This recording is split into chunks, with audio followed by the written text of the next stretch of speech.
Chevella parliament సభ్యులు కొండ విశ్వేశ్వరరెడ్డి సతీమణి సంగీతారెడ్డి ప్రచారాన్ని వేగవంతం చేశారు. చిలుకూరు బాలాజీ దేవాలయంలో ప్రత్యేక పూజలు నిర్వహించిన అనంతరం చిలుకూరులో ఇంటింటి ప్రచారం నిర్వహించారు.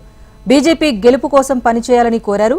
2047 నాటికి భారతదేశాన్ని ప్రపంచంలోనే అగ్రగామిగా నిలపటమే ప్రధాని మోదీ టార్గెట్ అని అన్నారామె.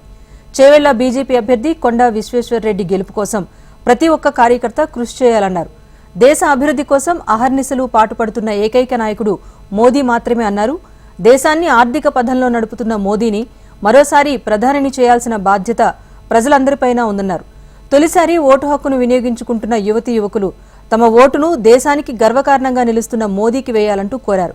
చేవెళ్ల నియోజకవర్గంలో ఈసారి బీజేపీ జెండా ఎగురబోతోందని ఆమె ధీమా వ్యక్తం చేశారు.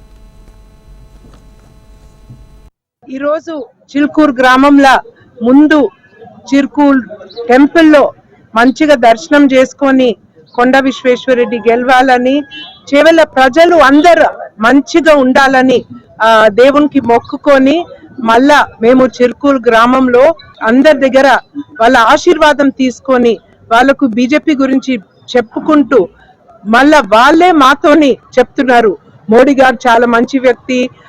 కొండ విశ్వేశ్వరరెడ్డి వాళ్ళ ఫ్యామిలీ చిలుకూరు గుడికి చిలుకూరు గ్రామంకి ఎన్నో ఏండ్ల నుంచి సంబంధం ఉంది. ఇంకా గోపాల్ రెడ్డి అన్న తనకు చాలా పరిచయాలు, అందరి పేరు తెలుసు, చాలా మందికి సహాయం చేశారు. సో ఇలా అందరితోని మన బీజేపీ కార్యకర్తలతోని అందరితోని ఇక్కడ వెళ్తుంటే స్పందన చాలా బాగుంది. అందరు ఒకటే మాటతో చెప్తున్నారు మేము తప్పకుండా బీజేపీకి వేస్తామని. సో ఇలా చాలా మంచిగా అనిపిస్తుంది. మళ్ళీ ఒక్కొక్కరికి ఇది చూపిస్తున్నాం. కొండ విశ్వేశ్వరరెడ్డి ఈవీఎం లో నంబర్ 2లో ఉందని అందరికి చూపిస్తున్నాం. ఇది నంబర్ 2 కమలం కొండ విశ్వేశ్వరరెడ్డి, ఇది correct Konda Vishweshwarreddy. So number 2 victory.